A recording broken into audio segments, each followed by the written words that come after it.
이사야 5장 24절 25절 말씀 제가 봉독해 드리겠습니다.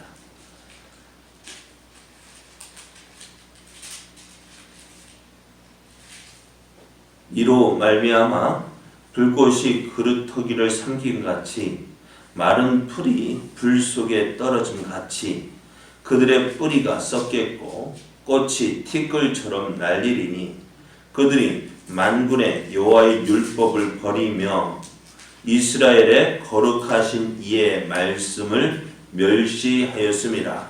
그러므로 여호와께서 자기 백성에게 노를 발하시고 그들 위에 손을 들어 그들을 치신지라.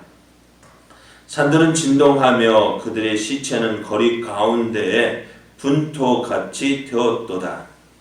그럴지라도 그의 노가 돌아서지 아니하였고 그의 손이 여전히 펼쳐져 있느니라. 아멘. 할렐루야. 우리를 사랑하시는 하나님의 사랑 안에서 좋은 날이 시작이 되었습니다. 이렇게 좋은 날 하나님을 믿고 의지하여 더욱 풍성한 은혜의 날 되시기를 예수님의 이름으로 축복합니다. 오늘 우리에게 주신 하나님 말씀을 통해서 어떻게 해서든지 하나님의 심판을 피하십시오. 어떻게 해서든지 하나님의 심판을 피하십시오. 이런 제목으로 하나님 말씀을 증거하겠습니다. 이사야 선지자는 포도원의 노래를 통해서 유다와 예루살렘의 실상을 이야기했습니다. 농부가 좋은 포도원에 극상품 나무를 심고 또 좋은 포도를 맺히기를 기다렸지만 그 나무 포도원이 어떻게 해요? 들포도를 맺었습니다. 상품 가치가 없는. 이에 하가나 농부는 포도원을 둘러싼 담을 헐어버렸고 이제 너 그 포도원에 어떻게 해요? 아무 손도 그냥 내버려 두었습니다. 그리고 뿐만 아니라 이 포도원에 다시는 비가 내리지 아니하기를 기도했다 했습니다. 얼마나 화가 났으면 그렇게 했을까? 그런데 이 포도원의 모습이 어디의 모습이라고요? 바로 예루살렘과 유다의 모습이라 했습니다. 하나님께서 예루살렘과 유다의 정의를 바라셨는데 맺힌 것은 포악이었고 또 공의를 바라셨더니 도리어 부르짖음이었더라 했습니다. 그래서 이제 이 말씀 가지고 이렇게 예루살렘의 그 하나님의 원하신 뜻이 이러했음에도 불구하고 좋은 열매 맺지 못하는 예루살렘과 이스라엘의 모습을 이사야 선지자는 계속해서 고발을 했습니다. 이 고발에 따르면 유다는 어떻게 해요? 유다와 예루살렘은 변명할 가치가 없는 거예요. 변명할 수가 없는 거예요. 이사야 선지자의 고발을 여러분 우리가 함께 보았는데 8절부터 우리가 23절까지 통해서 보았는데 여러분 이러한 유다와 예루살렘 모습 보시고 어떤 생각이 드십니까? 자, 이것이 하나님의 은혜를 받은 사람의 모습이라고 할 수 있습니까? 하나님을 바라고 하나님을 소망하고 하나님을 의지하면서 살아야 하는데 하나님을 버리고 마치 이 땅에서 오래도록 영원토록 살 것처럼 하나님을 버리고 살아가는 저들의 모습. 하나님 없이 살다 보니 죄를 짓되 그것을 부끄러워하지 아니하고 또 자기만이 옳다 생각하고 스스로 지혜 있다 스스로 명철하다 생각해서 어떻게 하나님을 따르지도 않고요. 이런 모습을 볼 때에 어떻게 보면은 화가 나지 않는다는 것이 이상하지 않을까? 야, 어떻게 저렇게 할 수 있을까? 농부가 돌담을 허물고 포도원을 포기할 마음을 이해할 수 있을 것 같아요. 우리 그 보십시오. 우리 권사님도 농사를 지으니까 얼마나 화가 났으면, 네? 얼마나 화가 이거 갈아엎어 버리겠다. 갈아엎어 버리고 싶은 심정이 나겠어 안 나겠어? 우리 매년 농사철 보면은 어디 지역에 보면 막 갈아엎는 양파를 갈아엎고 마늘을 갈아엎고 1년 동안 수고해서 얻은 그거 팔로가 없으니까 갈아엎은 그 마음, 뭐 그걸 이제는 그건 좋은 열매 거뒀을 때 갈아엎을 때 그 심정은 어떻겠어요? 하나님도 마찬가지입니다. 하나님 유다와 예루살렘을 향한 그래서 이제 심판의 손길을 드시는 것, 갈아엎겠다. 그래서 하나님의 심판은요, 심판에 있기 전까지는 회개할 기회가 주어져요. 그런데 심판이 시작되어서 어떻게 됩니까? 그때는 늦는 거예요. 그죠? 한번 하나님의 심판이 시작이 되어지면은 멈출 수가 없습니다. 그래서 오늘 심판이 있기 전에 회개할 기회가 있을 때에 빨리 돌이켜야 됩니다. 그래서 우리 어렸을 때 부모한테 해초리 맞을 때 그렇잖아요. 들기 전까지는 어떻게 해요? 돌이켜야 돼요. 그러면 하나님의 심판이 얼마나 철저하고 맹렬하죠. 오늘 이사야 선지자는 이렇게 이야기합니다. 불꽃이 그루터기를 삼킴 같고 또 마른 풀이 불 속에 떨어진 같다 했습니다. 여러분 한번 보세요. 마른 풀에 불꽃이 던져져 봐야 어떻게 될까요? 그 끌 수 있을 거 없습니까? 마른 풀에 불이 확 타오르던데 그 불길을 어떻게 막을 수가 있습니까? 결국에는요, 그루터기도 완전히 타서 그 그루터기가 있어야 뿌리가 어떻게 살 수 있을 때 그루터기마저 잘라 다 버렸으니까 그 나무는 어떻게 해요? 네? 완전히 죽어.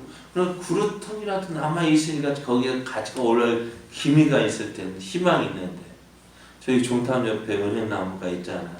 그래서 너무 커서 잘라 버렸는데 그루터기가 있으니까요. 그 계속 잘 올라오는 거예요. 그런데 그 그루터기마저 없으면 어떻게 해요? 싹 나서 자랄 수가 없잖아요. 그리고 완전히 타서 남은 뿌리는 어떻게 해요? 썩게 되어지고 꽃이 티끌처럼 날리게 됩니다.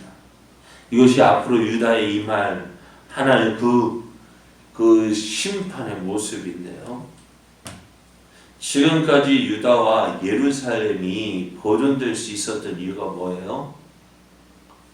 하나님께서 그들을 지켜주셨기 때문에 하나님이 그들의 울타리가 되어 주셨거든요. 그런데 포도원이 그래도 포도원을 지킬 수 있는 근거가 뭐예요?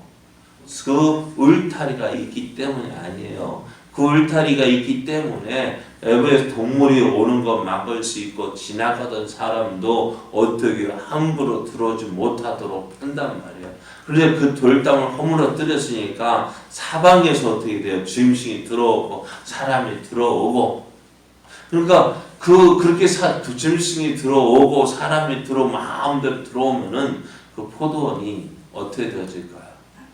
남아남지 않잖아요. 우리도 보면 포도원에 가면 포도밭에 가면 어떻게 돼? 그냥 있는 것이 아니라 그 주위로 철조망으로 다 해가지고 아무나 못 들어오게 하잖아요. 그것처럼 하나님이 돌담을 허무셨어요. 농부가 돌담을 허문 같이 하나님께서 유다와 예루살렘을 도우시던 그 손길을 어떻게 해요? 울타리를 퍼두시니까 그냥 주변의 나라들이 어떻게 하겠어요? 그 유다 예루살렘을 내버려 둘까요?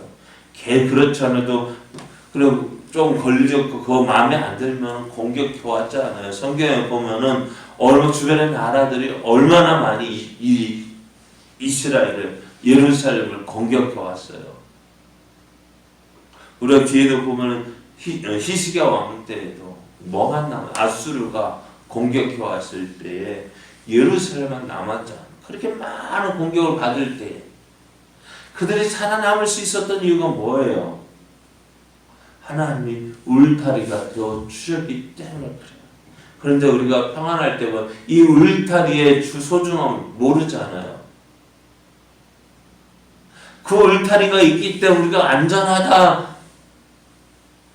안전한데 그 울타리의 중요성을 모르잖아요.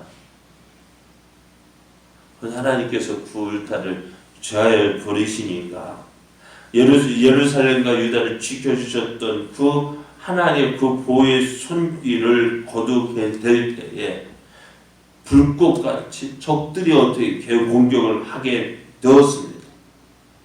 그리고 결국 어떻게 되어져요? 예루살렘 성이 함락이 되어지고 성전이 무너지고 성전의 모든 기물과 왕궁의 보물들 다 빼앗아가고 또 난다 긴다 하는 모든 재능이 있는 사람들은 다 포로로 붙잡아 가고 남은 사람들은 어떻게 해요? 많은 사람이 전쟁으로 해서 죽게 되어지고 또 포로로 잡혀가고 그러다 보니 유다와 예루살렘에 남은 사람 어떤 사람? 힘없고 아무것도 없는 사람들만 남게 되었잖아요. 이 모습이 어떻다고요? 앞으로 이스라엘의 유다와 예루살렘에 이런 심판이 임하게 될 거예요. 자, 그러면은 하나님께서 유다와 예루살렘을 심판하신 이유가 있잖아요. 왜 심판하실까? 그냥 심판하시는 거예요. 먼저는 저들이 하나님을 잊었기 때문에 그래요. 하나님을 잊었다는 것은 뭐예요? 어떻게 잊은 거예요? 오늘 그들에게는 율법이 있었는데 그런데 이사야 선지자가 활동하던 시기에 100여 년이 지나기까지 그 왕궁에는 왕의 자리 옆에는 뭐가 있어야 돼요? 율법서가 있어야 돼요.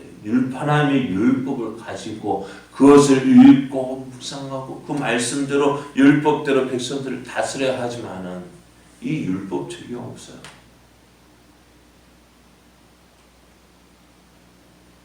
그래서 말씀을 보면 오늘 말씀을 보는 유다와 예루살렘을 심판하시는 이유가 뭐냐?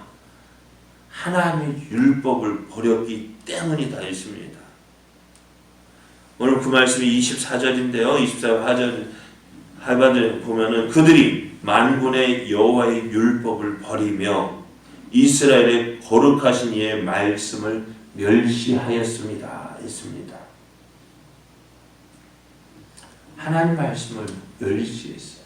자, 이것을요, 우리는 누가복음에서 생각해 봤잖아요. 악한 포도원의 농부의 이야기. 저들이 주인하고 계약을 맺을 때 어떻게 하기로 계약했어요? 네? 어떻게 하기로? 주인이 먼 나라로 갈 때에 그 포도원을 어떻게 농부들에게 세를 주었잖아요. 세를 주었다는 이야기가 뭐예요? 너희들이 농사는 짓되 여기서 나온 소득의 얼마는 누구에게? 그 주인에게 주기로 약속했잖아요. 그런데 그 약속을 지켜야 안 지켜요? 안 지켜요. 그래 주인이 누구를 보내요? 종을 보내요. 약속한 세네. 그런데 이 악한 농부들이 어떻게 해요? 이 주인이 보낸 종을 때리고 하반 죽게 해서 돌려보내요. 그게 누구의 모습이라고요? 이 말씀을 들었던 누구도 대제사장, 서기관, 장로들이 화를 내는 이유가 뭐예요? 그 이야기가 누구라고요? 누구에게 하는 이야기라고요? 자기들에게 하는 이야기거든요. 오늘 말씀처럼 이 악한 농부가 뭐예요? 유다잖아요. 유다와 예루살렘이잖아요. 왜? 하나님의 말씀, 율법을 버리고 하나님의 말씀을 멸시했어요. 하찮게 여겼어요. 별거 아닌 것을 했어요. 무시해버렸어요. 그런 결국 어떻게 되어져요? 결국 나중에 주인이 하도 저들이 말을 안 들으니까 주인이 참 그때는 참 순진했던 것 같아요. 아들을 보내면 저들이 나를 내 아들이니까 내 아들의 말은 듣겠지 했는데 어떻게 돼요? 그 아들까지 죽여버리죠. 이렇게 되어질 때 주인이 어떻게 하겠느냐고요? 어떻게 해요? 그 포도원을 그 농부들이 그냥 맡겨요? 아니죠. 다른 사람에게 주었잖아요. 이것이 누구의 모습이에요? 오늘 이 말씀이에요. 저들이 주의 하나님의 율법을 저버리고 하나님 말씀을 멸시한 그 모습이란 말이에요. 결국 어떻게 되어진다고요? 하나님의 율법을 없이하고 또 하나님 말씀을 멸시하는 저들을 어떻게 하신다고? 심판하신다고요. 그러면 오늘 이 말씀을 들은 우리는 이제 어떻게 해야 될까요? 여러분, 저들이 하나님의 율법을 버리고 하나님 멸시해서 이러한 심판을 받았다고 한다면 우리는 어떻게 돼요? 이들과 같은 모습으로 그 모습대로 살아야 될까요? 그럼 어떻게 해요? 이스라엘이 하나님의 율법을 말씀을 버리고 하나님을 멸시해서 이렇게 심판을 받았단다면 우리는요 그렇게 살면 안 되겠죠. 가장 미련한 것이 뭐예요? 앞에서 그것 때문에 혼났는데 나도 그렇게 해서 똑같이 혼나면 어떻게 돼요? 그거만큼 미련한 거 없잖아요. 그럼 이제 우리는 어떻게 될까요? 이스라엘이 하나님의 율법을 버렸습니다. 그럼 우리는 어떻게 될까요? 하나님의 율법 말씀을 붙잡아야죠. 그 말씀을 주신 하나님을 멸시했어요. 그럼 우리는 하나님을 존중하고요. 하나님 말씀을 가까이 하고 그 하나님 말씀에 순종하는 것입니다. 이것이 어떻게 해요? 심판을 받지 않는 방법이고요. 또한 하나님의 은혜를 누리는 길이라는 거예요. 그리고 하나님의 심판은 어떻게 해요? 무서워요. 네? 하나님의 심판이 무서운 거예요. 하나님의 심판인데 난 아무렇게나 해놓고 하나님은 나 그냥 봐주시겠지? 아닙니다. 조심하셔야 돼요. 우리가 너무 쉽게 구원받았기 때문에 에이 내가 이렇게 믿어도 되겠지. 아주 하나님의 심판은 정확해요. 하나님의 심판은 변명할 수가 없는 거예요.